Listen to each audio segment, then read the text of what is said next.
I need not mention that very good job. In fact, 32 rounds of house-to-house survey జరిగింది. ఈరోజు as we speak, we are conducting 32nd round of house-to-house survey. So దీనికి సంబంధించి మీ అందరికీ కూడా తెలిసిన విషయమే.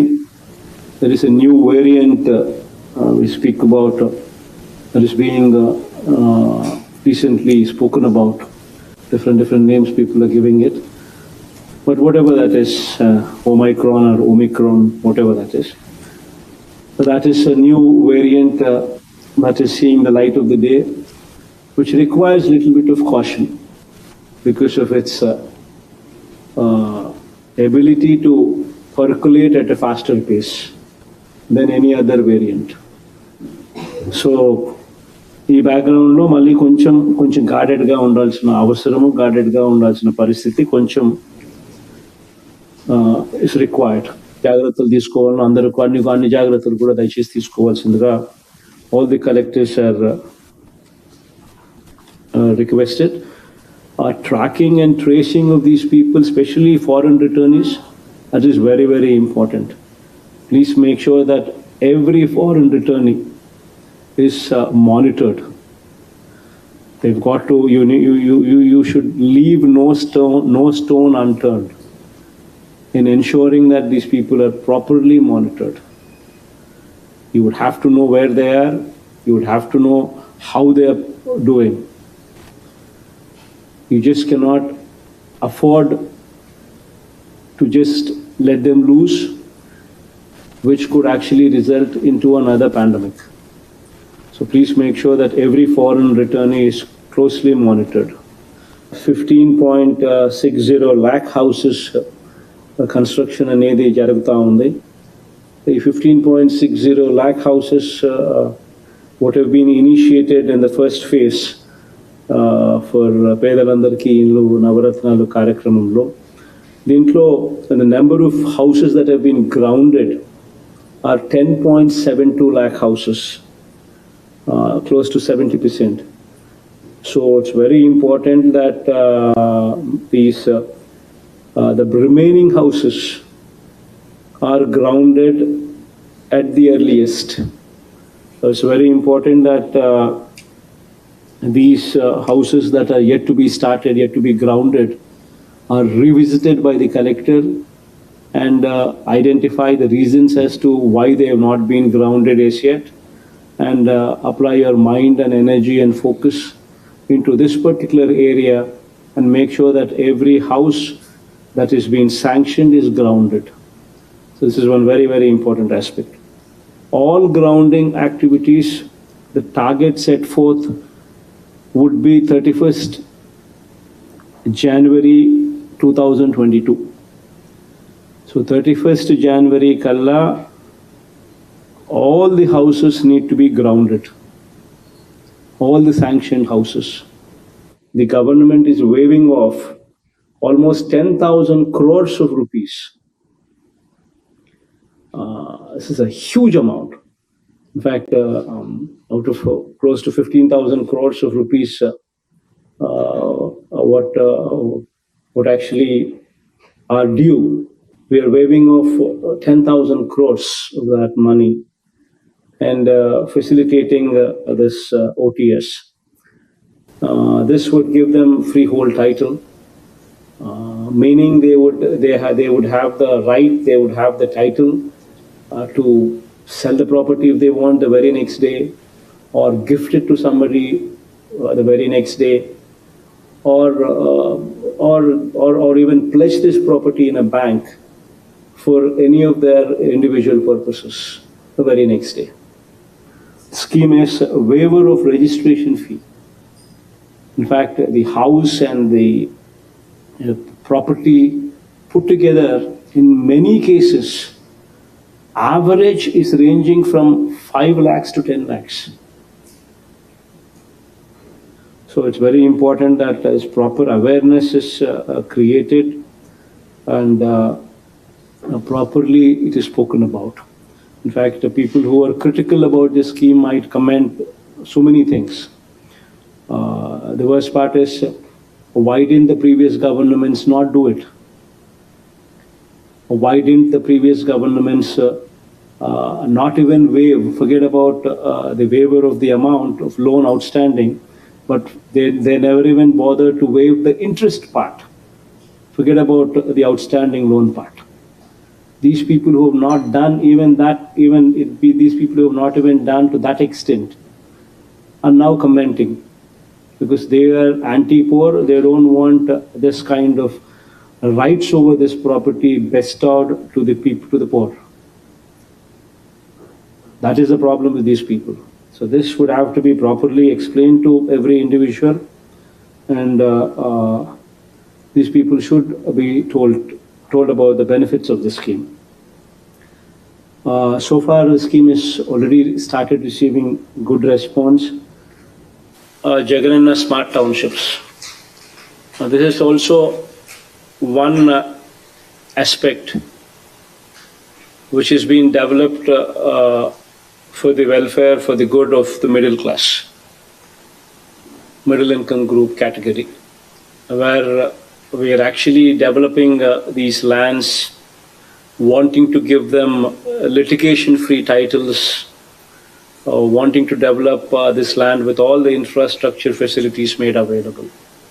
So all the infrastructure facilities made available, litigation-free title also made available, the government stands guarantee, and the rate being at the least possible.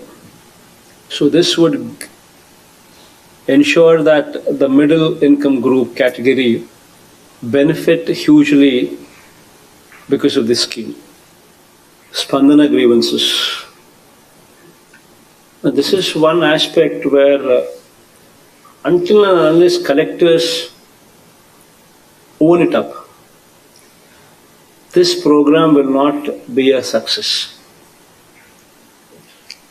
So basically, somebody comes to us for some help. What is the mechanism that is in store?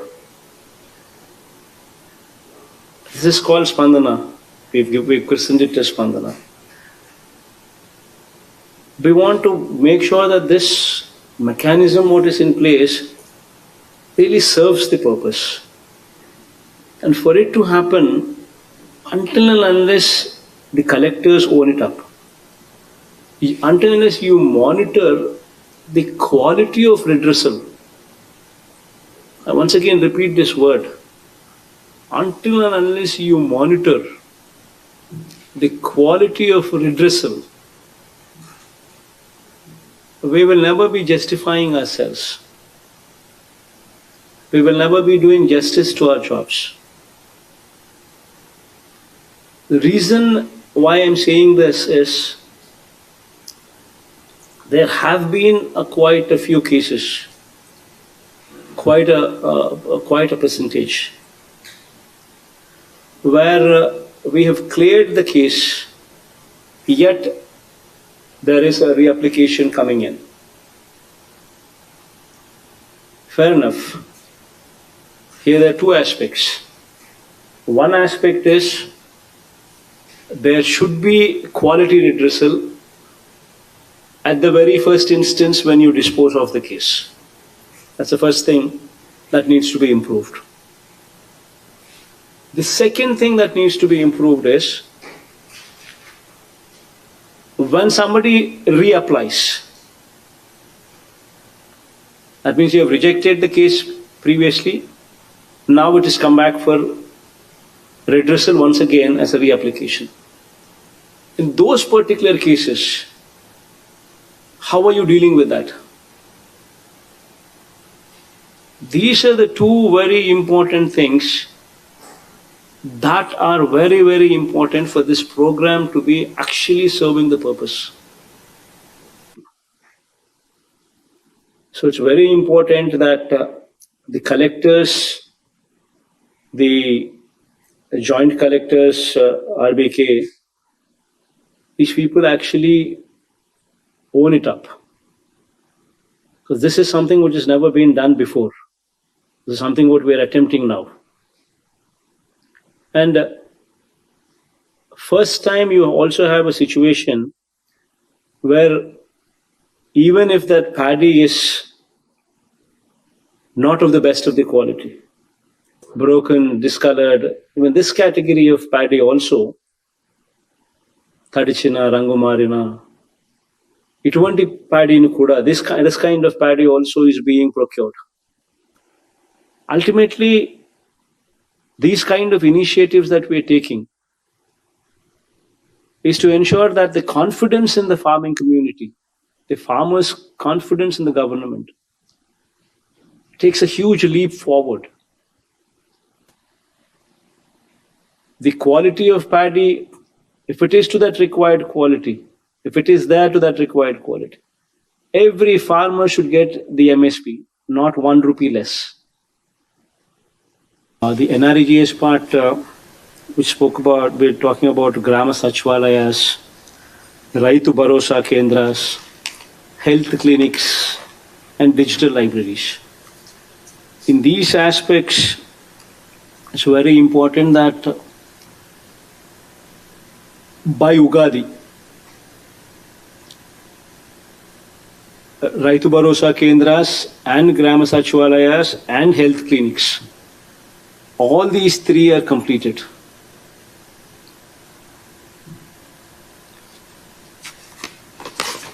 The digital libraries, of course, have just started, but they should also be expedited. These 4 in the village, along with Nadu Nedu schools, English medium schools, also present in the village, will totally change the outlook of the village. The Grama Sachwalayam, the RBKs for farmers, the health clinics with 24/7 service available, with the digital libraries with as a point of presence, uninterrupted bandwidth available, and the CBSE English medium schools at the village level. These will totally change the way the village is actually visualized as. So please focus on these areas. These are the dates that we have set aside for the month of December and in January, so as to organize for these programs. 21st December, we will be launching Jagananna Sampurna Gruha Hakku program. 28th December, we would be launching release of benefits to the new beneficiaries for all the programs implemented post-April and applied thereafter.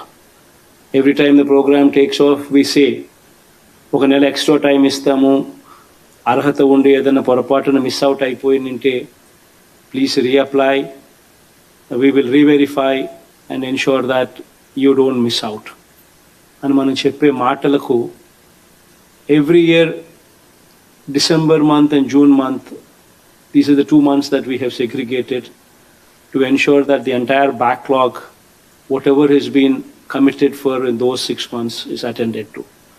So Dan Prakaram, the release of benefits to the new beneficiaries for all the programs implemented post-April and applied thereafter, that's going to be implemented on 28th December. On 1st of January, this is going to be a very big program. Pensions, launching of enhanced pension Kanuka to 2,500 rupees. As promised, is committed, the pension amount would be enhanced to 2,500. It's going to be on 1st January. It's a big program. Then on 9th January, EBC Nestam, we're launching this program which will talk about 45 to 60 years of age in between beneficiaries belonging to EBCs, where we would handhold them for 3 years, the same beneficiary for 3 years, giving them 45,000 rupees, so as to empower those women there in that category. 15,000 every year, 3 years, 45,000 to the same beneficiary year after year, so that they are actually empowered. So that would be the program concerning EBCs, launched as EBC Nestam on 9th January. And Raitu Bharosa third installment, this program would also be in the month of January. The dates we would finalize going forward. These are the 5 programs that we would be talking about during the month of December going forward and during the month of January. So please make sure that whatever arrangements that need to be done, especially concerning social audit, display of lists at Sachivalayams, these kind of minute details are attended to, so that nobody is missed out, and the benefit is given to every person who is eligible, and every ineligible person does not get it. Please like, share, subscribe to Pragna Media. Please like, share, subscribe Pragna Media. Please share, like and subscribe Pragna Media. ప్రజ్ఞా మీడియాని like చేయండి, share చేయండి, subscribe చేయండి.